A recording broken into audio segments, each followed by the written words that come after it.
Welcome to this explainer. Today, we're breaking down the actual science of your daily protein needs into a really simple, easy-to-follow session.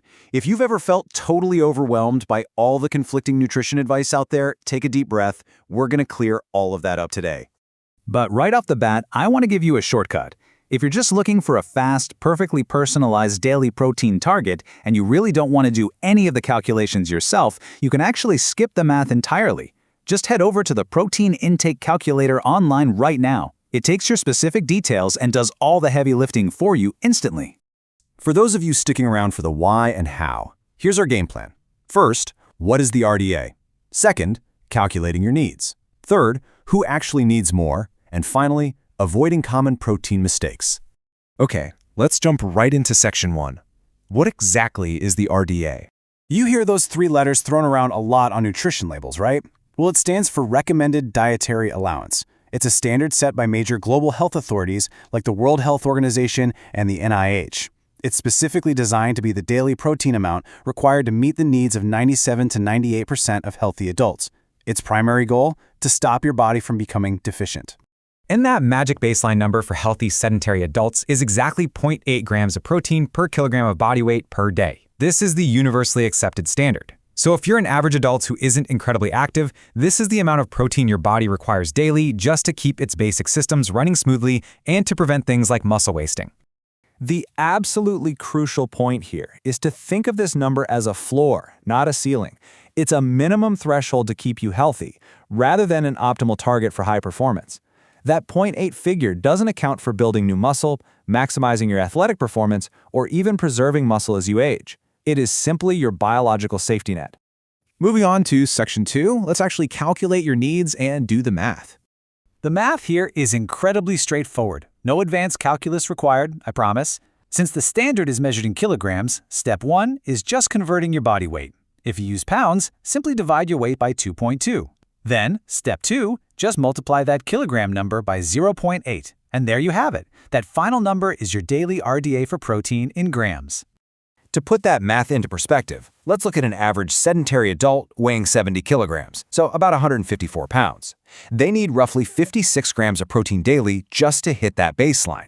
If you weigh 90 kilograms, or roughly 198 pounds, your baseline jumps up to 72 grams of protein.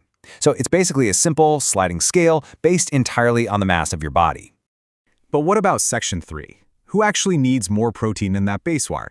Well, your life stage and activity level drastically change the formula. While a sedentary person stays at 0.8, older adults actually need around 1.0 to 1.2 grams per kilogram just to offset natural age-related muscle loss. And athletes, their needs completely skyrocket, requiring anywhere from 1.2 all the way up to 2.0 grams per kilogram to support recovery and high-level performance.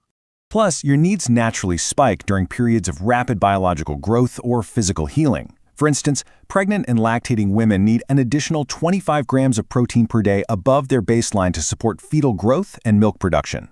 Infants, because they're growing so incredibly fast, can need up to 1.5 grams per kilo. And if you're recovering from a major illness or surgery, your body uses protein as the primary building block to repair tissue, so your needs jump up significantly there too. Your specific fitness goals also completely rewrite the rules. If your goal is to build muscle through resistance training, that 0.8 baseline goes right out the window. Sports nutrition research says you should be aiming for 1.6 to 2.2 grams per kilogram.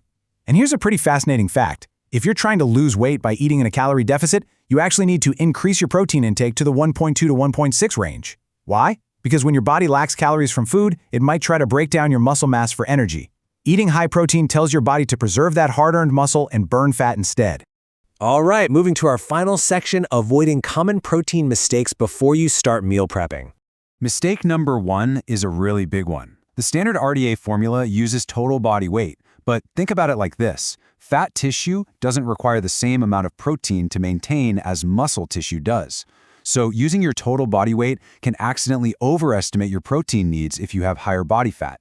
And on the flip side, it can actually underestimate your needs if you're a really muscular individual, because all that muscle mass requires way more fuel to maintain. There are 2 more crucial mistakes you'll want to avoid.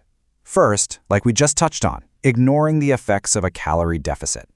Slashing your calories without simultaneously raising your protein ratio is a fast track to losing muscle mass along with fat.